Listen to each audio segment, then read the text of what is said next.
எல்லாரையுமே சிருஷ்டி பண்ணவ சாட்சாத் ராஜராஜேஸ்வரி.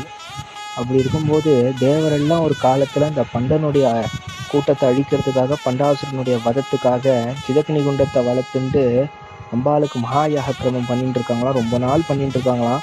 தன்னுடைய அங்கங்கள் எல்லாம் அறுத்து போட்டு ஹோமத்தை பண்ணும்போது அம்பாள் ஸ்ரீசக்கர ரதத்துல பாசாங்குச புஷ்பபானத்தோட கரும்பு வில்லோட கூட அம்பாள் ஆவிர்வதிக்கிறார். ஆனா இந்த கலிகாலத்துல அம்மா ராஜராஜேஸ்வரி அப்படின்னு கூப்பிட்ட பக்தனுக்கு சத்தியமா அம்பாள் நிக்கிறா. அம்பாள் எப்படி நிக்கிறானா அதே மாதிரி புஷ்பபானத்தோட இக்ஷுகோதண்டத்தோட வராளானா சத்தியமா கிடையாது.